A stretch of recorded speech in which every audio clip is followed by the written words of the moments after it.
आप सभी का एक बार फिर से स्वागत है हमारे YouTube channel excellency GS and current affairs में। आज हम पेपर 1 की प्रैक्टिस करने जा रहे हैं, जिसमें 30 क्वेश्चंस रहेंगे और वो बहुत ही इम्पोर्टेंट क्वेश्चंस हैं। क्योंकि जेपीएससी बहुत ही नज़दीक है, इसलिए आप रेगुलर प्रैक्टिस करते रहें, हमारे YouTube चैनल को सब्सक्राइब करें और डेली एक नया पेपर सेट प्रैक्टिस करें। तो चलिए शुरू करते हैं। आज का हमारा पहला सवाल है, name the national leader who undertook a marathon walk called Pad Yatra from Kanyakumari to Rajghat in Delhi in 1983. The intent of the yatra was to renew rapport with the Indian masses. ठीक है, इसमें आपको options दिए गए हैं। Option 1 Chandrashekhar, option 2 LK Advani, option 3 Ramvilas Paswan या फिर VP Singh. इसका सही उत्तर हो जाएगा चंद्रशेखर। ठीक है, याद रखेंगे। चलिए बढ़ते हैं अगले क्वेश्चन की ओर।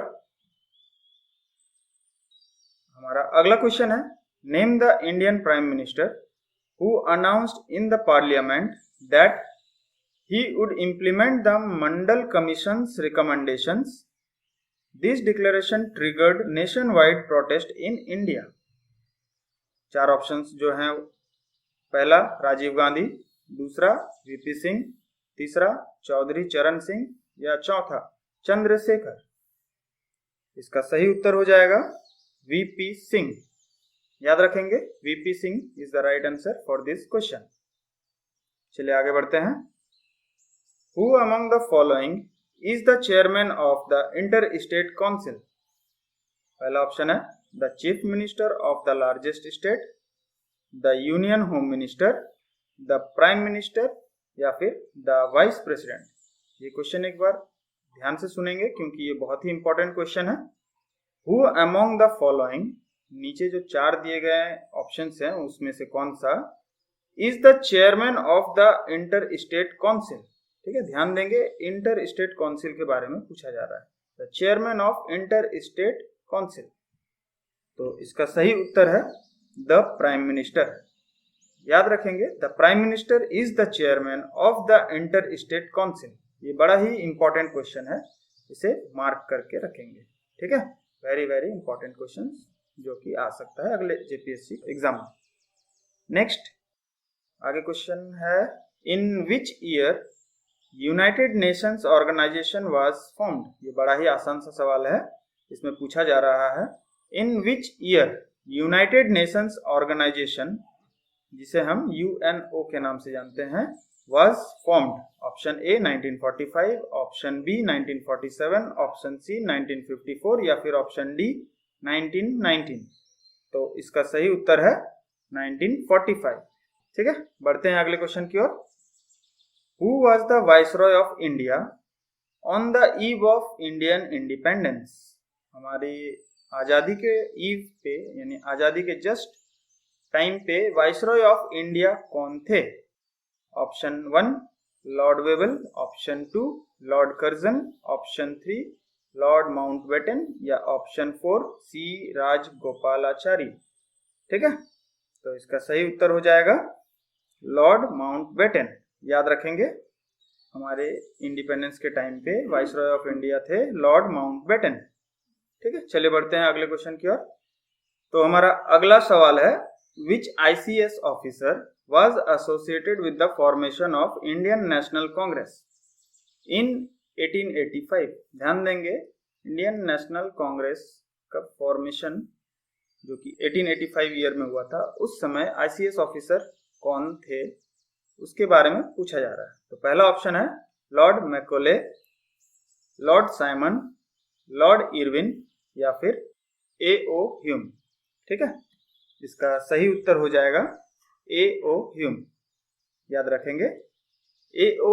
Hume is the ICS officer associated with the formation of Indian National Congress in 1885। ठीक है, ये साल याद रखेंगे, बहुत ही महत्वपूर्ण है। चलिए बढ़ते हैं अगले क्वेश्चन की ओर। The new capital of Myanmar is. बड़ा ही आसान सा और बहुत ही इंपॉर्टेंट क्वेश्चन है। म्यांमार का नया कैपिटल क्या है। Option A Yangon, option B Mandalay, option 3 Naypyidaw या फिर ऑप्शन 4 काचिन। ठीक है, इसका सही उत्तर हो जाएगा नेपिटाओ। ठीक है, ये बड़ा ही इंपॉर्टेंट सा सवाल है। नेपिटाओ नाम याद रखेंगे क्योंकि इससे पहले म्यांमार का कैपिटल बर्मा हुआ करता था और अभी at present Naypyidaw is the new capital of Myanmar. ठीक है, ये याद रखेंगे। चलिए बढ़ते हैं अगले क्वेश्चन की ओर। हु रोट द नॉवेल तामस? ठीक है, हु रोट द नॉवेल तामस? पहला ऑप्शन है भीष्म साहनी, बलराज साहनी, अगला ऑप्शन है प्रेमचंद या फिर अमृता प्रीतम। ठीक है, इसका सही उत्तर हो जाएगा भीष्म साहनी। याद रखेंगे, तामस नोवेल जो है वो भीष्म साहनी जी ने लिखा है। ठीक है, चलिए बढ़ते हैं अगले प्रश्न की ओर। Which one of the following states shares its boundaries with 3 neighbouring countries? ठीक है, which one of the following states shares its boundaries with 3 neighbouring countries? Option 1 Uttarakhand, option 2 Mizoram, option 3 West Bengal, option 4 Assam. एक बार क्वेश्चन ध्यान से फिर से सुनेंगे। Which one of the following states shares its boundary with 3 neighbouring countries? Option 1 है Uttarakhand, option 2 है Mizoram, option 3 West Bengal या फिर ऑप्शन 4 असम। इसका सही उत्तर है वेस्ट बंगाल। ठीक है, चलिए बढ़ते हैं अगले प्रश्न की ओर। Who was the prime minister of Britain at the time of Indian independence? प्रश्न है who was the prime minister of Britain at the time of Indian independence?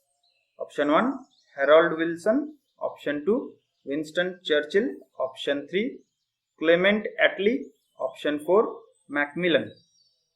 तो इसका सही उत्तर है क्लेमेंट एटली।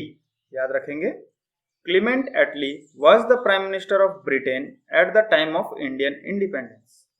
ठीक है, यहाँ हमारे 10 प्रश्न कंप्लीट हुए। चलिए आगे बढ़ते हैं। हमारा नेक्स्ट क्वेश्चन है Dara सिको was the brother। 4 options हैं, हुमायूं, अकबर, शाहजहां या फिर औरंगजेब। इसका सही उत्तर है औरंगजेब। याद रखेंगे, Dara सिको was the brother of Aurangzeb. चलिए बढ़ते हैं अगले प्रश्न की ओर। In which disease vaccine can be given after exposure to the virus? In which disease vaccine can be given after exposure to the virus? Option 1 polio, option 2 measles, option 3 rabies या फिर option 4 chicken pox. ठीक है, इसका सही उत्तर हो जाएगा chicken pox. Important question है। जिस तरह का अभी पेंडेमिक सिचुएशन है, हो सकता है क्वेश्चन आपको कोरोना के ऊपर, कोविड-19 के ऊपर भी पूछा जाए, बट ये भी एक इंपॉर्टेंट क्वेश्चन है जो कि याद रखेंगे। इसमें हो सकता है एक ऑप्शन आपको कोविड-19 का भी दे दे, लेकिन कंफ्यूज ना हो। Chicken pox is the right answer. ठीक है, चलिए बढ़ते हैं अगले क्वेश्चन की ओर। When was Panchsheel treaty signed between India and China? याद रखेंगे, ये नाम बहुत ही इंपॉर्टेंट है। पंचशील ट्रीटी जो कि साइन हुआ था किसके बीच? इंडिया और चाइना के बीच में। ये पूछा जा रहा है कब। आपके ऑप्शंस दिए गए हैं 1949, 1962, 1954 या फिर नन ऑफ द अबव। ठीक है, तो इसका सही उत्तर हो जाएगा 1954। ठीक है, ध्यान देंगे, पंचशील ट्रीटी जो कि साइन हुआ था इंडिया और चाइना के बीच में इन द ईयर 1954। चलिए आगे बढ़ते हैं। अगला क्वेश्चन है who is the father of green revolution in India? ये क्वेश्चन बड़ा ही मजेदार है और बड़ा ही आसान सा है। उम्मीद है ये आपको पता होगा क्योंकि ये क्लास 6 हिस्ट्री में ही पढ़ाया गया है। ठीक है, इसके ऑप्शन हम पढ़ के बता रहे हैं। पहला ऑप्शन है प्रकाश सिंह कैरोन, एपीजे अब्दुल कलाम, एमएस स्वामीनाथन या फिर नन ऑफ दीज। ठीक है, उम्मीद करते हैं ये आंसर आपको पता होगा, जो कि हम एक्सपेक्ट करते हैं आप कमेंट बॉक्स में लिखेंगे। क्वेश्चन नंबर 14 का आंसर कमेंट बॉक्स में आप हमें जरूर बताएं और अगले वीडियो में हम बताएंगे कौन सा सही उत्तर है। ठीक है, चलिए बढ़ते हैं अगले प्रश्न की ओर। हमारा नेक्स्ट क्वेश्चन है, when was the resolution of Purna Swaraj passed by the Congress. ये बहुत ही महत्वपूर्ण सवाल है, हमारे आजादी से रिलेटेड है, तो इसे जरूर से जरूर याद रखें। When was the resolution of Purna Swaraj, ठीक है, ये टर्म बहुत ही इंपॉर्टेंट है, पूर्ण Swaraj, passed by the Congress. Option 1 26 February 1930 in Karachi, option 2 26 January 1930 in Lahore, option 3 26 नवंबर 1931 इन कलकत्ता, या फिर ऑप्शन 4 26 जनवरी 1930 इन बॉम्बे। इसका सही उत्तर है ऑप्शन 2 26 जनवरी 1930 था ईयर, और इन लाहौर सेशन। इसमें एक इंपॉर्टेंट चीज और भी ध्यान रखेंगे, Pandit Jawaharlal Nehru was the president at that time. ठीक है, तो चलिए बढ़ते हैं अगले प्रश्न की ओर। हमारा अगला क्वेश्चन है, when was Poona pact signed between Mahatma Gandhi and Baba Saheb Ambedkar. ठीक है, ध्यान देंगे, पूना पैक्ट के बारे में पूछा जा रहा है, जो कि साइन हुआ था महात्मा गांधी और बाबा साहेब अम्बेडकर के बीच में। पहला ऑप्शन है 1990, 1932 दूसरा ऑप्शन, तीसरा है 1937 या फिर 1935। ठीक है, ध्यान देंगे, इसका सही उत्तर हो जाएगा 1932। याद रखेंगे 1932 में पूना पैक्ट साइन किया गया था महात्मा गांधी जी के और बाबा साहेब अम्बेडकर जी के बीच में। ठीक है, चलिए बढ़ते हैं अगले प्रश्न की ओर। Gir forest was famous for lions, they are located in. एक बार क्वेश्चन फिर से सुनेंगे, Gir forest are famous for lions, they are located in. Option 1 Jharkhand, option 2 Chhattisgarh, option 3 Gujarat, या फिर ऑप्शन 4 असम। ठीक है, चलिए इसको थोड़ा इंटरेस्टिंग बनाते हैं। ये क्वेश्चन का आंसर हम एक्सपेक्ट करते हैं आप दे चुके होंगे अभी तक। किसने ऑप्शन 1 को चूज किया है? जिसने भी चूज किया है वो गलत है, Jharkhand is the wrong answer. एक चीज हमेशा याद रखेंगे, जेपीएससी में पूछा जा रहा है, इसका मतलब ये नहीं कि आपसे झारखंड का ही पूछा जाएगा। ठीक है, तो वो सोच के आप झारखंड में टिक ना करें। गिर फॉरेस्ट जो है वो गुजरात में लोकेटेड है। ठीक है, चलिए बढ़ते हैं अगले प्रश्न की ओर। Famous painter Raja Ravi Varma belong to the court of. Option 1 Mysore, option 2 Travancore, option 3 Coorg, या फिर ऑप्शन 4 कुछ बिहार। ठीक है, इसका सही उत्तर हो जाएगा त्रावणकोर। ठीक है, चलिए अगले प्रश्न की ओर बढ़ते हैं। Which river flowing in Bihar originates at Amarkantak. ठीक है, which river flowing in Bihar originates at Amarkantak. ठीक है, पहला ऑप्शन है कोयल, दूसरा सोन, तीसरा पुनपुन, या चौथा करो। ठीक है, इसका सही उत्तर हो जाएगा सोन, याद रखेंगे। चलिए बढ़ते हैं अगले प्रश्न की ओर। Which one of the following major ports of India is named as Deendayal port. बड़ा ही फेमस क्वेश्चन है। पहला ऑप्शन है एनोर, दूसरा ऑप्शन है नावासेवा, तूतीकोरिन, या फिर कांडला। ठीक है, इसका सही उत्तर हो जाएगा कांडला। ध्यान देंगे, दीनदयाल पोर्ट एक बहुत ही फेमस पोर्ट है इंडिया का, और ये जो प्रश्न पूछा गया है which one of the following major ports of India is named as Deendayal port, इसका सही उत्तर है कांडला। चलिए बढ़ते हैं अगले प्रश्न की ओर। हमारा अगला प्रश्न है, who among the following studied in the university of Nalanda. आपसे पूछा जा रहा है, who among the following studied in the university of Nalanda. Option 1 Megasthenes, option 2 Hiuen Tsang, option 3 Ibn Battuta, option 4 Al Biruni. ठीक है, इसका सही उत्तर है हुएनसांग। ठीक है, Hiuen Tsang is the right answer. Next question की ओर बढ़ते हैं। Deccan plateau is located in which state. ठीक है, ऑप्शन है कर्नाटका, महाराष्ट्र, आंध्र प्रदेश या फिर ऑल ऑफ द अबव। जरा दिमाग पे जोर डालेंगे। Deccan प्लेटू is located in which state? Doubt तो हो रहा होगा क्योंकि तीन की तीनों स्टेट्स सही है, तो फिर इसका सही उत्तर क्या होना चाहिए? Option 4, all of the above. ठीक है, कंफ्यूज नहीं करेंगे। चलिए बढ़ते हैं अगले प्रश्न की ओर। Which one of the following population characteristics as per 2011 census is mismatched? Options हैं highest percentage of urban population, Goa. Second है highest female proportion, Christians. Third highest density of population, West Bengal. या फिर हाईएस्ट लिटरेसी रेट, जैन्स। ठीक है, इस question को ध्यान देंगे। आपसे पूछा जा रहा है which one of the following population characteristics as per 2011 census is mismatched. ठीक है, यहाँ पे जो मैच किया गया है उसमें से मिसमैच्ड कौन सा है? तो पहला जो है highest percentage of urban population, Goa, बिल्कुल सही है। दूसरा है हाईएस्ट फीमेल प्रोपोर्शन, क्रिश्चियंस में, बिल्कुल सही है। तीसरा है highest density of population, West Bengal, बिल्कुल गलत। तो फिर सही उत्तर इस क्वेश्चन का हो जाएगा third, highest density of population, West Bengal. ठीक है, और जो चौथा ऑप्शन है हाईएस्ट लिटरेसी रेट, एकदम सही है, जेंट्स में है। ठीक है, चलिए अब बढ़ते हैं अगले प्रश्न की ओर।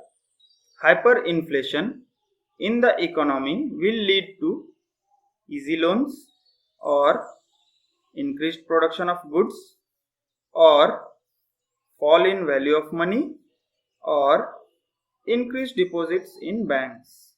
ठीक है, याद रखेंगे hyper inflation in the economy will lead to fall in the value of money, ये राइट ऑप्शन है, ये राइट आंसर है। आपको fall in the value of money पे टिक मारना है जब भी hyper inflation in the economy के बारे में पूछा जाए तो। ठीक है, hyperinflation in the economy always lead to fall in value of money।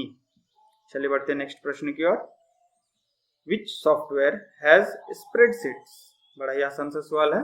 Spreadsheets आप डेली यूज में सुनते ही होंगे।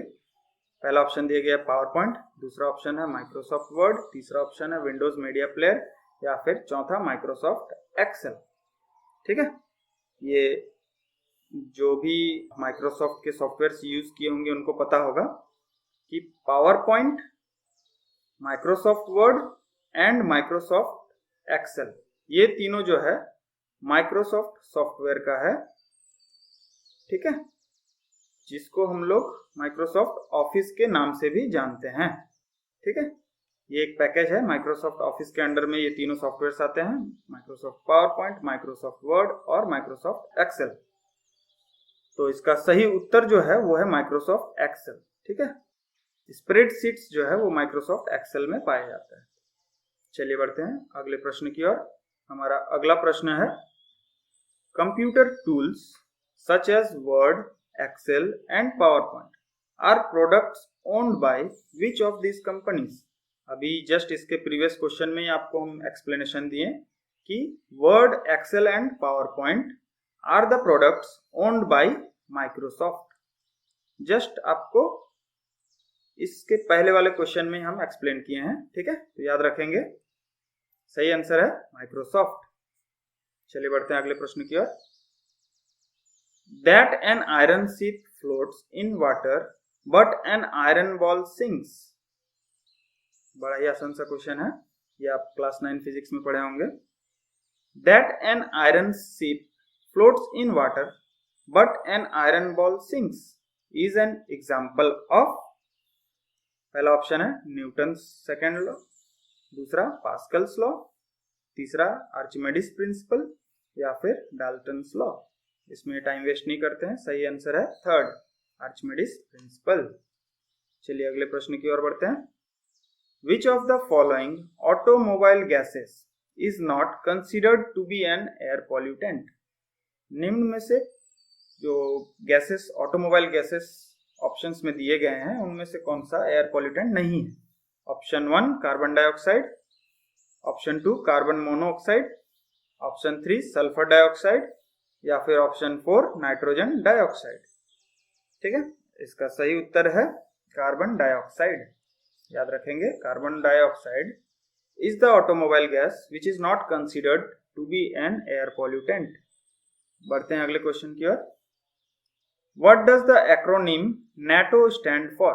नेटो का फुल फॉर्म क्या है?